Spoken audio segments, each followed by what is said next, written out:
Everybody, the 2025 NFL schedule officially has been released. Look at that, has been released in big letters. I love it. It comes out swinging early, some heavy hitter matchups. The defending champs are hosting the Cowboys, the Chiefs headed to Brazil, taking on the Chargers, and so much more. We're glad you're with us today. We got Mina Kimes, Ryan Clark, Adam Schefter along for the ride. There's a lot to get to, you guys. So let's talk about the games that we're most excited. Mina, kick us off. What stuck out to you? I'm going to start with an easy one. Week 1, Ravens-Bills. I mean, come on, right? You've got the reigning MVP versus the guy who almost won MVP, so you could argue it's a revenge game for Lamar, but it's also a revenge game for these Buffalo Bills because last time they played in the regular season, the Ravens went into Buffalo and stomped on them. So I'm really excited to see these two teams face off. Should be two of the best teams in the AFC. A test immediately for both squads ahead of the season. Well, you know, I tried to give Lydell like 6 other games before we finally got to this one, but apparently all of those games were already in the rundown. So I went all the way to Christmas to the Commanders and the Cowboys. Again, Mina Kimes last year showed out for the family on Netflix, and I can't wait to see where the Cowboys are in this gauntlet of games they have after Week 11. And we know that Jaden Daniels made his name down the stretch of last season, and we get to see him as a gift on Christmas from old St. Nick.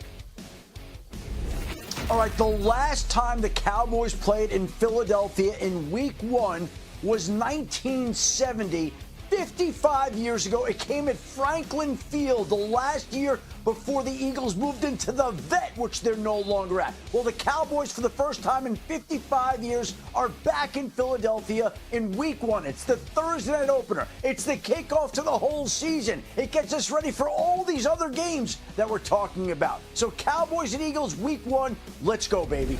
Oh, let's go. I love that, Adam. I'm excited for Bears and Commanders Week 6. On Monday Night Football, the quarterback matchup, it's always going to be a fascinating connection between Caleb Williams and Jaden Daniels, going 1 and 2 overall in the 2024 NFL Draft. But remember last year, it was the crazy Hail Mary to win that game for the Commanders, really changed trajectories of both of those teams' seasons. So can't wait to see that one once again, and it'll be right here on ABC and ESPN. Now, speaking of Monday Night Football, here's a look at the full schedule. We're going to have a total of 23 games across our ESPN family of networks, ABC, ESPN Plus, and ESPN, including doubleheaders in Week 2, Week 4, Week 6, Week 7, and the final week of the season. Mina, when you look at that schedule in its entirety, what stands out to you about Monday Night Football?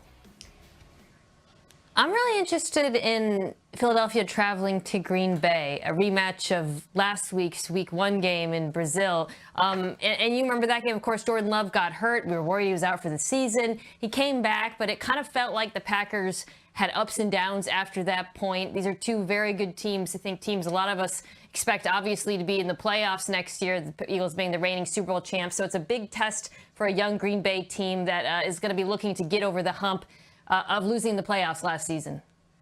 You know what? It's also always exciting to see the teams that earn their way onto Monday night. Look at the Carolina Panthers. Think about where we all were in Philadelphia. I believe it was early on in the season, maybe week 2 or 3. And we were talking about Bryce Young maybe never getting another opportunity to be the starting quarterback for the Carolina Panthers. But we're going to see them on Monday Night Football versus the San Francisco 49ers in Santa Clara. And then also you think about some of these other teams like Chargers, Eagles. The Chargers trying to ascend. They get a running back early on in this draft. And now you have Jim Harbaugh with his opportunity to truly put his imprint on this team against the defending champion. And I think what's big for me as well is the Cowboys. The Cowboys, before their bye, they're on Monday Night Football. And then in Week 11, they come back and they're on Monday Night Football. And then they start a gauntlet of games that gives them 6 games in less than a month. So if they don't play big on that Monday night right after their bye,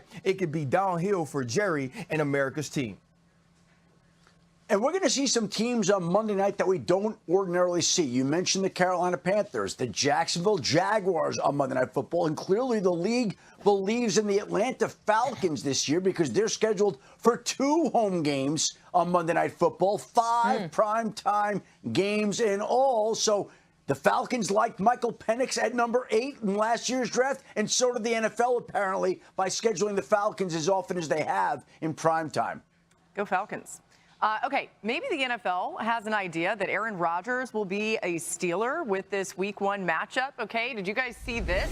The Jets and Rodgers' old team, of course, facing the Steelers, Justin Fields' old team. I mean, it's just fascinating all the way around. Obviously, we don't know for sure that Rodgers will be a Jet, but Adam's going to tell you a little bit. A Steeler. Adam's going to tell you a little bit more about that in just a little bit. We know that Justin Fields will be there Week 1 for the Jets. Adam, what is the latest on Aaron Rodgers, and could this become a double quarterback reunion game?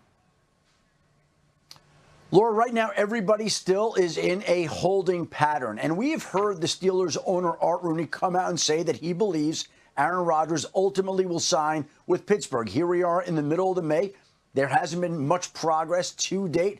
I would think that next month, the Pittsburgh Steelers have a mandatory minicamp. It would be logical to think that if Aaron Rodgers is going to come back and play this season, and most people still believe he will, despite the fact that he's been non-committal so far, that the logical time to do that would be before the Steelers' mandatory minicamp, which I believe is June 10th to the 12th. Hard to skip a mandatory minicamp and then decide to just show up right before training camp, step in, new teammates, new offense, new coaches, new city, new home, new everything, and think that you could just pick up and start going at that point in time. So if he's going to sign with Pittsburgh, I think we're a few weeks away from it potentially happening, and that would be the logical time. And if it does happen, the schedule's all set up for him to go up against all his former teams, including the New York Jets in Week 1. Yeah, RC, I think this game's interesting, even if it doesn't happen, that for whatever reason Aaron Rodgers doesn't become a Steeler. What are you looking out for in this matchup with the Jets and Steelers? Well, what I will be looking out for as a father is hopefully Jordan makes the team, and then his first game ever as a New York Jet in the league could be against my former team. I think that would be extremely cool, and I might get the opportunity to be there. But I also want to look at what Aaron Glenn and how Aaron Glenn puts his imprint on the New York Jets. When we think about the Pittsburgh Steelers, they're synonymous with Mike Tomlin, synonymous with what we think of him as a leader, with what we think of him as a head coach. The Jets have not had that in their building since Rex Ryan was let go. Can Aaron Glenn be a guy that comes back and instills pride into this locker room, a guy that instills hustle into this locker room, aggressiveness, physicality, and can they finally find their quarterback of the future in Justin Fields? I know what the Pittsburgh Steelers will be without Aaron Rodgers. What we don't know is who we'll get from the New York Jets, and that'll be our first opportunity to see it. Yeah, the Jets defense, Ryan, I think you would agree, felt like they were playing below their talent level last year. So can Aaron Glenn come in and get them playing back to it and beyond? I think I'm optimistic about. I have a lot of questions about the offense, though, which is not his side of the ball. You got first-time offensive coordinator, Tanner Engstrand. He's coming from Detroit. So we know what the Lions offense looked like. Under center, play action. They had a quarterback in Jared Goff whose bread and butter was shot plays, play action, middle of the field. Does Justin Fields fit into that? Conversely, Tanner Engstrand and the Lions, quarterback run was not on the menu in Detroit. Can he build a robust quarterback run game around Justin Fields? This is a ascending offensive line with good backs and a very dynamic running quarterback. They should have a good run game, and that could actually challenge Pittsburgh early on because that's something that they struggled at, particularly at the end of the season, stopping the run. Right, Mina, if you look at the Pittsburgh Steelers, especially interior, they understood that defensively. I believe that's why they went defensive tackle to start this draft at number 21. But if you're the New York Jets, it's about understanding you can't bring Detroit to New York. You have to understand that your quarterback has an entirely different skill set than Jared Goff. And so to me, it is going to be to use this running game, to use this physicality up front, but to combine that with the quarterback run. And to me, that's how they get into their play action shot game, which will